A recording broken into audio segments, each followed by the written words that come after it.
Enemy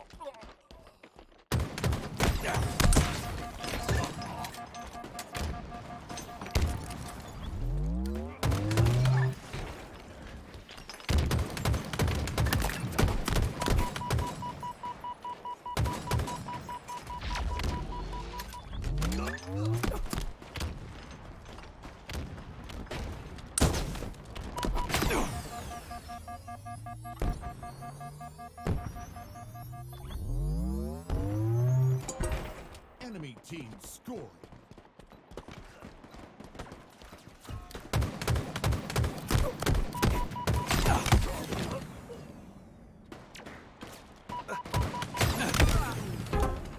Enemy team scoring.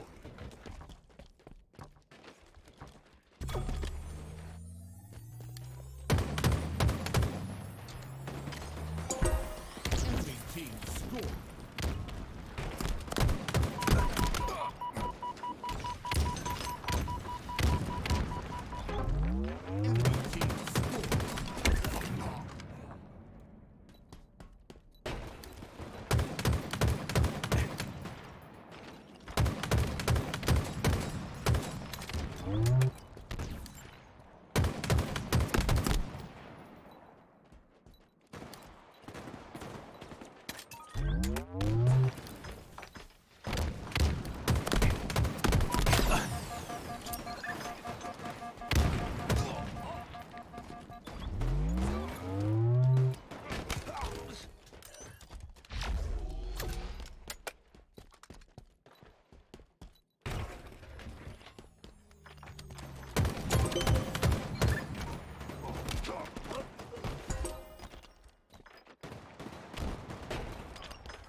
Enemy team nearing victory.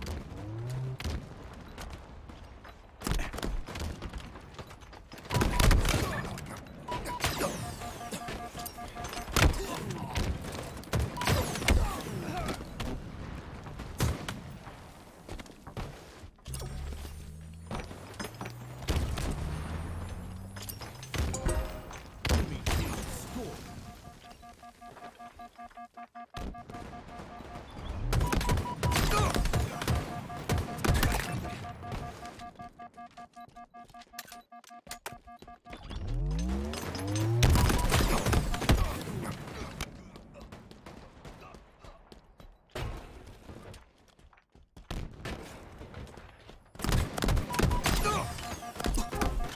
Enemy team score.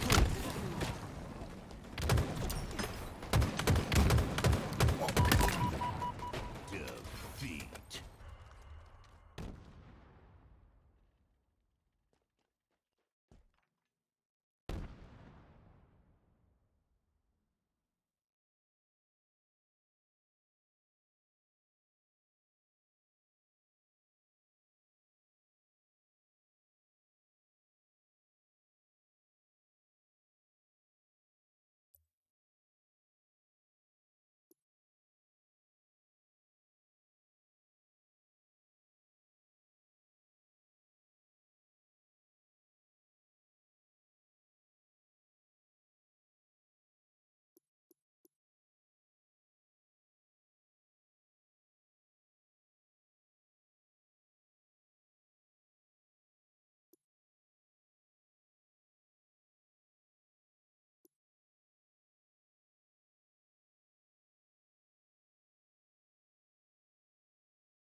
After an incredible game number 1 comeback, we're hopping into a game 2, an important one at that. Sentinels going up against Cloud9, and Sentinels with one of the better comebacks that we have seen so far on Stronghold's Interference. Yeah, Interference is one of those maps that really steamrolls out of control. We're going to see something a little bit different here, and this is kind of Cloud9's wheelhouse, right? Slayer games, they tend to do well. It's Game 5 Slayers that they have a bit of a problem with. So we'll see if they can stop that momentum that Sentinels got in that last game and start on their own momentum here in Game 2. Cloud9 are going to have to clutch it out if they plan on, usurping Sentinels here in Pool Boy. Let me tell you, Sentinels have been absolutely on one, and after that comeback, I definitely see why Precision is one of the better players in the game. We saw him go from 3 kills and 10 assists to just slaying out like crazy towards the end of that game. It was absolutely insane. From the assists to the slays, he literally does it all. And right now, tied up at 8 apiece at the moment, Sab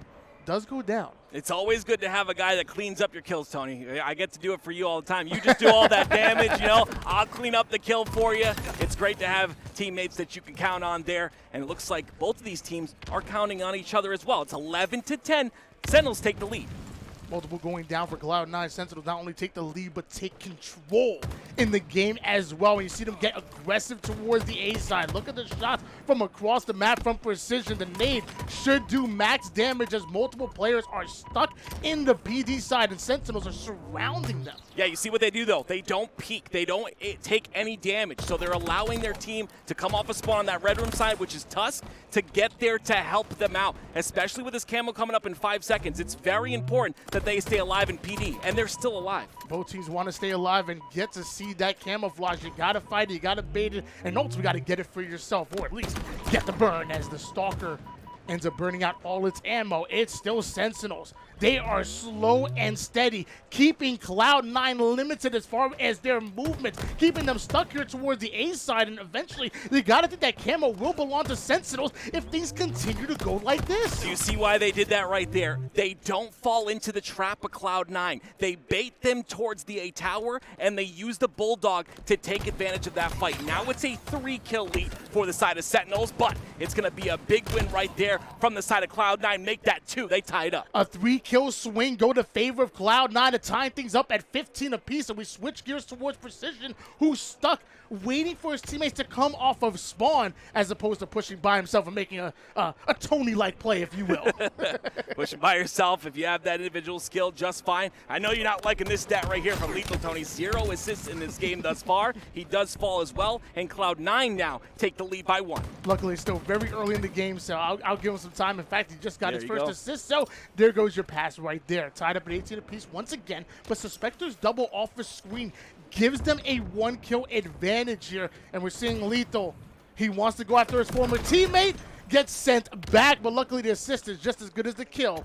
The C side is cleared out. I really love that he's held on to this shroud screen, right? He seemed like he was in a bit of danger right there, but he can utilize this shroud screen for the new camo coming up in 30 seconds. That's going to be vital for Sentinels if they want to take this lead. Again, we're tied at 19. Looks like he actually just swapped it out for the repulse. Repulse, well, fun, offensive, defensive, a little bit of everything, but I'm sure one of his teammates picked up the shroud, and they're playing that exact same play that you said as Sentinels. Able to push out of the Charlie side of the map, camo just about to come up, and both teams slow the game down. They know one false move can cost you a camouflage, and one camo can cost you the game. LethuL's in a very important position here on the bottom of Tram, right? Look how much damage he's able to do. Bubu sneaks away with that camo. That's a camo for Sentinels. Back-to-back kills, multiple deaths. Cloud9 struggling to stay alive on the map here. Not only do they not know where camouflage went, which is dangerous by itself, but now their spawns are being influenced by the remaining members of Sentinel. There's nowhere to go. Bubu Dubu has you trapped, and Bubu Dubu, he's gonna get his. I love that. I love how aggressive he is with his camo. He even puts a shot into a player from Cloud9 on the bottom of Tram while he's no shields. And again, it's going to allow Sentinels to push on in and get the kills necessary. We went from a tie game at 19 to now a 9-kill lead for the side of Sentinels off that camo. And that's what the best teams in the world do. As the game goes longer and longer, they get better and better, and they never lose steam. Right now, Cloud9 need a big pick-me-up at the moment. You find yourself down by close to double digits, and Sentinels are now starting to control the rhythm of the game. Something has to change here. Sab finds an easy one-shot onto Precision, gets away with his life. These are the kind of engagements that you need, but it's still a 10-kill difference. Yep, Sceptify and Suspector, while Sab was staying alive, both went down there. So yes, that continues to rise here for the side of Sentinels. You got to do that damage that Sab does, but everyone needs to back up in tandem, and it just didn't happen there. And again, Sentinels find themselves with the power weapons in their hands. 34-25 in favor of Sentinels at the moment, and Suspector making sure he uses his cover masterfully. Losing teammates left and right as they try to push off of the A side off of spawn, and Sentinels are going right from the C side. Both teams are going to meet right in the middle, and they are going to brawl it out. Right now, Sentinels happy with trades. Cloud9 need clean kills. You see, Sentinels don't push up on the B side. They stay on top of Tram, right? They don't go to the low end of B Street, and it allows them to have that advantage of the high side of Tram. They take that advantage, and they run with it. 37 now to 28. Sentinels lead. Another camo comes up, and Sab wants to make a play for it through the shroud. Like you said, so important with going for the camouflages, but he wasn't able to get out. And Falcated absolute shreds half the members of Cloud9, and those are deaths that you cannot afford. Sentinels now 9 kills away from going up 2-0 in the series. I love that wipe by the side of Sentinels, but I also love the positioning of Bubu Dubu there, right? Staying on that PD side, making sure to block that spawn, forcing all of Cloud9 to spawn on this B Street. And that's exactly what happens. It's now a 13-kill lead. Yeah, at this point, Sentinels are so close to going up in this Slayer, going up in this game number 2, and Cloud9 find themselves simply too far behind, stuck over towards the Charlie side. But maybe this is what Cloud9 needs. They need room to breathe, and they have that within Charlie. Yeah, I mean, a little bit, right? Sentinels decides to always take that breath away, though. They choke them out. They pressure through. This time, it's going to end up in another trade, which is what they're looking for. And again, another kill from Falcated, cleaning up kills. His Sentinels, great job out of them. One squad wipe away from taking it. And Cloud9, although we've seen moments so far this game, so far this series, we haven't seen enough to put a game together. Cloud9 have slowed down Sentinel just a bit, but it at least seems like you're only delaying the inevitable. And here comes the inevitable. Like Thanos, Sentinels right in it. One snap of a finger and one more kill needed. Sceptify Well, that was a big win. Oh, my gosh. It was a big win, but unfortunately, Sentinels just going to be able to come off a spawn, and they're just going to clean this up. There's the back smack. There's the win. Sentinels lead the series 2-0. Wow. 50-35 is going to be your final score line. But to be honest with you, it felt like more than that. It felt like practically a stake tackler with the way the Sentinels were able to just simply pull away at that 20-kill mark and just dominate from there. Cloud9 maybe won one engagement since then, and then since after the 20-kill mark. And after that, it was literally all Sentinels dominance. Yeah, Falcated was the player for me. 16 kills in that game, but like you said, it was the dominance of the team. The pressure, the aggression out of them is what I love to see out of Sentinels. 16 out of Falcated. Not too far behind him is bubu dubu 14, and even Precision 12. That tells me that is a full team effort that you see right there, at least as far as the kills department. On the opposite side of things, you know, you see 20 kills out of Suspector and Sceptify. Normally, that's decent in the Slayer. The problem is normally you need somebody on the top end of that, dropping the 13, dropping the 12s to kind of balance things out. And just simply not enough firepower. Those engagements, when you get into battle with Sentinels, it's a 4v4. You can't be the first one to go down. You can't be the first one to go 2 down. And that just happened too many times for Cloud9. Yeah, Cloud9 started again this series really strong, but they weren't able to close it out. They weren't able to close out that game 1. They didn't start with game 2. I mean, again, you got to look at Falcated, right? 16, 7, and 11 assists out of him. Beautiful. Falcated was our leading man here in this matchup, but who's going to be the leading man in game number 3? When we come back from our break, we're going to have more Sentinels versus Cloud9. Ladies and gentlemen, welcome back. We are here with your HCS Atlanta Major, hosted by FaZe Clan, and we got game number 3 of Sentinels versus Cloud9, and we already have snipes on the screen. That's what I'm talking about. That's how you start off a game. That is how you start off a game. Precise is precision. With a beautiful shot, that takes top tower control. And again, we talked about how important this sword side is. With that Bulldog being on this sword side, it's so important to keep control of it. Cloud9, though, they do get 2 kills. They're looking for another one, and that's the OS in the hands of Falcated to prevent that. Sentinels had the sword side of the map here in the early game, but Cloud9 answered back, cleared things out, and that sniper, who knows where it went from there, but I know Falcated is going airborne to take down Suspector, and there goes that snipe. Quick body shot onto Sceptify, and the cleanup is almost as quick. That was really important by the side of Falcated because LethuL died with the snipe on the Cloud9 side of the base. So now it's going to be some snipe-on-snipe action here, and that shot will be good. Falcated with a beautiful one to the head.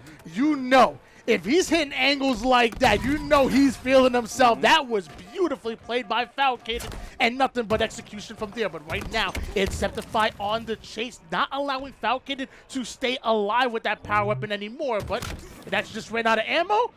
And LethuL has one? Oh, good God. LethuL somehow found a snipe once again. He ends up falling, but I think that snipe is depleted. And again, now all the power weapons are pretty much depleted. It'll be just bandit rifle on bandit rifle action here, and you see Cloud9 trying to pressure the base of Sentinels. LethuL off of spawn here has to stare down the reticle of Suspector and Sab, but they weren't able to capitalize on that, so we see a bit of a back down here. Suspector right back into the action, covers his teammates back perfectly, but Falcated is there to clean up literally both of them. Yeah, great trades, though. It's going to be 3 down for Sentinels. Cloud9 maintain control. Precision goes down as well. That's another clean kill, and if Cloud9 can keep up this pressure, they can pull this flag. Positioning, positioning, positioning. Make the game easier on you. That's Sceptify's motto as you see him take down 3 members of Sentinels here on their half of the map, and that means a flag being run by Cloud9 and more damage being laid down. 3 down for Sentinels, and another crazy angle. My goodness gracious, this is great. The flag's going to run past the 50% portion. They're continuing to pressure on the side of Sentinels once again. This flag will go in bar anything crazy, and it'll be Tusk that punches in Cloud9's first cap. I feel like we shouldn't be surprised right now. Cloud9 have started game number 1 and game number 2 incredible, but they haven't been able to finish these games. Their starting strats, good. The mid game, good. How can they close it out? It's got to be the pressure and the confidence, right? We've seen them go to Game 5 with multiple teams. We've seen them go to Game 5 against Sentinels here. We've seen them go against FaZe as well. They haven't been able to close out those Game 5s, but that closing out starts right now here on Empyrean, where they have a great start. Or if you want to close out a game, why don't you close the distance? And one thing that can help you do so is the Bulldog. That's right. Promise, I didn't know Bulldogs had Tusk, but whatever, we'll figure it out here. Suspector and Sab and Tusk making a perfect angle onto the map, making a perfect line as they slowly approach the base of Sentinels, or at least defend theirs, at least for now. To 1-0 in favor of Cloud9. Excellent damage down by Tusk, but he can't quite stay alive. Sentinels defense now might convert into offense as Cloud9 are seemingly stuck in their base. Yeah, but look at this. They wait for the 5 seconds for their shields to come back. They know the Sentinels is going to pressure on through, but Sentinels come out on top of the trades once again. That's all 4 down for Cloud9. And another run being here. This time it's going to be Sentinels coming now. Cloud9, they struck first blood with the first cap, but now Sentinels look to answer right back. Even the tower side players can't find the angle onto the flag runner. LethuL is long gone, and Falcated now putting down a little bit of extra damage because ain't nobody stopping LethuL from tying up the game. Yeah, great job once again by LethuL, making sure to get that flag through as fast as possible. And now the pressure comes in from Cloud9. They're trying to pressure off of the positioning of Sentinels. Since they were capping that flag, they try to push up past that 50% portion, but Sentinels are there, and they're ready to stop that. Cloud9 looking to try to have some kind of counter cap opportunity, but Sentinels have just been ready at every single turn, and now you allow bubu to get away with the sniper. 8 bullets to work with. Cloud9, watch your heads. This is the diversity of Sentinels, right? We saw LethuL with the sniper. We saw Precision hit shots with the sniper. Now bubu gets his shot. You got to give everyone a chance to shine, and bubu's doing just that on his top tower. He has more than a force on his side, let me tell you. He has the long gun. Excellent body shot from across the map. Trust his teammates to pick that up. This overshield is being fought over, but Tusk is doing a great job of holding bubu back. Bubu still looking for the no-scope, but Tusk, he gets the overshield. Flag being ran here by Sentinels, and bubu working on the spawners. He has a lot to manage right now. Yeah, there's a lot of multitasking happening for the side of bubu, but look how he plays this. He stays alive. He knows that flag is running through. He knows that OS doesn't matter. Second cap in for Sentinels. And Snipe still in the hands of bubu and still having that sword side control. It's a 2-1 lead in favor of Sentinels, and I thought Cloud9 might be able to use that overshoot to get aggressive onto the side of Sentinels to stop that flag, but like you said, it ain't matter.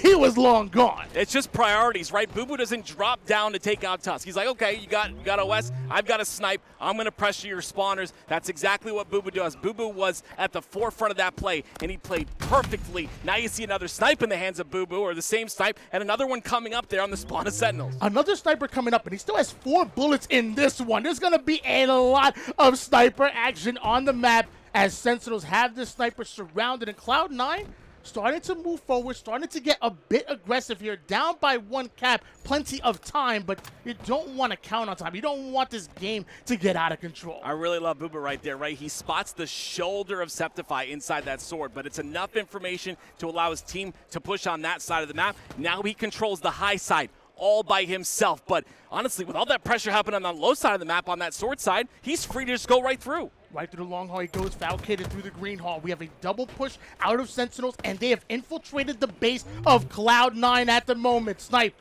is going to be so important, especially as Tusk gets his head peeled right off. And now everybody from Cloud9 knows it. Sceptify, he gets a snipe of his own. Yeah, Sceptify getting the snipe inside his sword. I was going to say, he's starting to heat up a bit. I was expecting bubu to respect that, right? Do not challenge him, but bubu does anyway. And he ends up staying alive here. Sceptify getting pushed by multiple players. Now he's got to deal with bubu again. Bubu, want that snipe, Tony. Down to 1 shot. Sceptify has to do everything he can to stay alive. Bubu's in there, and he's gone. Suspector comes in with the Bulldog and the flank as Overshield and Rockets are coming up. 360 kickflips being happened here by Sceptify, and an important, a pivotal point in the map. Rockets, Overshield. Who gets one, if not both? Sceptify is controlling the sword side. He had 1 bullet to control that sword side and keep that control and convert the overshield, and he hits it when it matters the most. Last time Cloud9 were able to grab a hold of an overshield, it was Sentinels that were able to still get a cap. Now Sentinels lead down,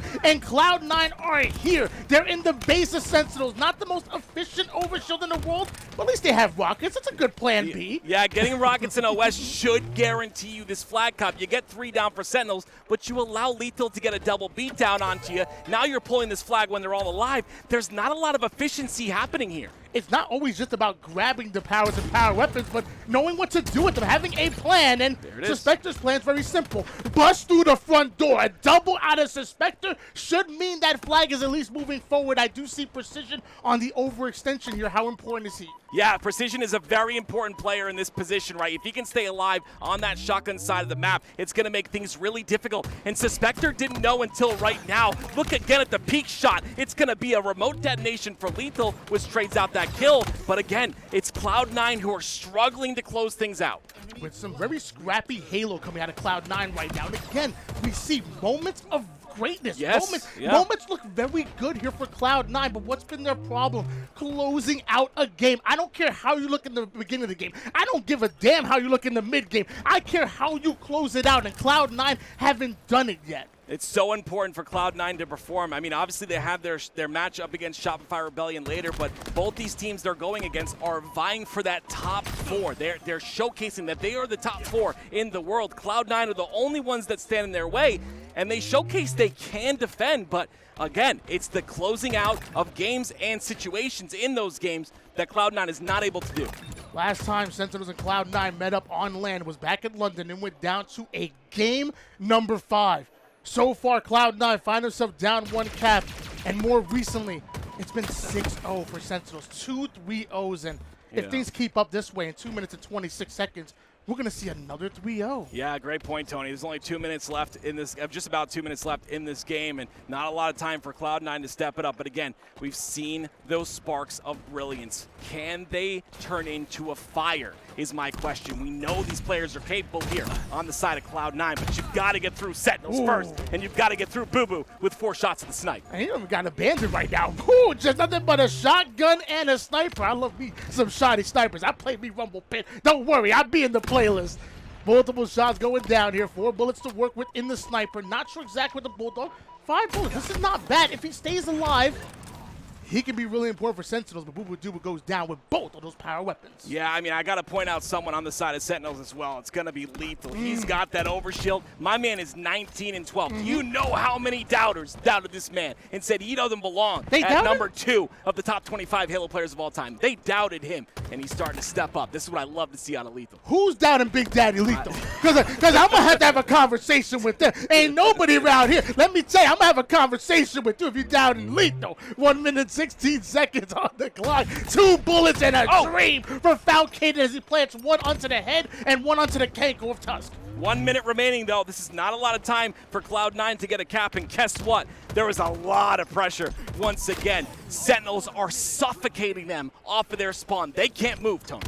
Cloud9, really, we have high hopes for them. We did. We've seen Cloud9 do work here in the online season. We've seen them do work even look better on land. This was a matchup that we knew could go to a game 5 again. This is a matchup that we knew Cloud9 could easily take it to a game 4 with momentum on their side. But just because you can do something doesn't mean it'll happen. You could wish it all you want. Right now, Sentinels have brought them down to reality. Cloud9, less than 30 seconds. This is where we find out what you're truly made of. Can you slay out? Can you hold forward? Can you touch that flag? There's a lot of players on the defensive side of Sentinels here, but 2 of them go down. Now it's up to Sceptify to try to push on the long haul side. But what do you do when Falcated doesn't miss a shot? 9 seconds, all that remains. The last second push there on the side of the map. Cloud9 getting in the base of Sentinels. They need a pull, and Tusk is there to at least start it, but the slays come out quick. Sentinels are able to wipe Cloud9 out of the base of them, and now nobody there to touch the flag, and I was hoping, but unfortunate. There it is. They had a chance, Tony. Again, we talk about them often, right? Taking Sentinels to a game 5, taking FaZe to a game 5 in London. They have the potential, but they can't close it out. So what do you do in that situation? You can pawn it off to it being a Friday. You can pawn it off to it being pool play, and maybe they're not warmed up yet. Maybe they haven't gotten into their stride yet. But again, Sentinels have come to play. They come prepared.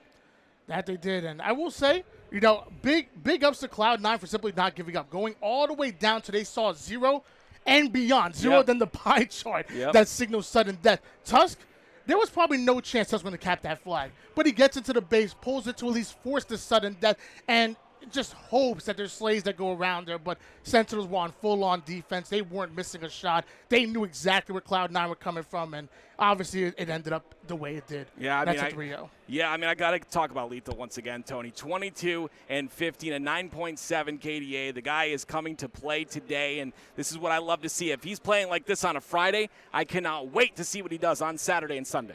Oh, yeah, we already know he's going to get better and better as time goes on. 9.7 KDA. Big Daddy LethuL is here. He's in the building. I promise you that. Meanwhile, Cloud9, tournament not over for them. No, you know, not at all. they still have the rest of pool play to play, and you know they can still even end up on the upper side of the bracket as well. If they're not guaranteed that I'm on the lower side, tournament is far from over. It's still here early in the ATL. Yeah, 100%. We'll see if Cloud9 can continue here. Of course, they've got to play Shopify in a couple of matches, I believe. That's going to be another tough one. Woo. They place third in London, so we'll see how they fare against these teams. Yeah, if Cloud9 thought they had the work cut out for them with Sentinels, let me tell you, Shopify Rebellion right around the corner, and they're looking to do the same. 3-0 in favor of Sentinels. We're going to go on a short break. When we come back, we have more ATL action, ladies and gentlemen. Do not go anywhere.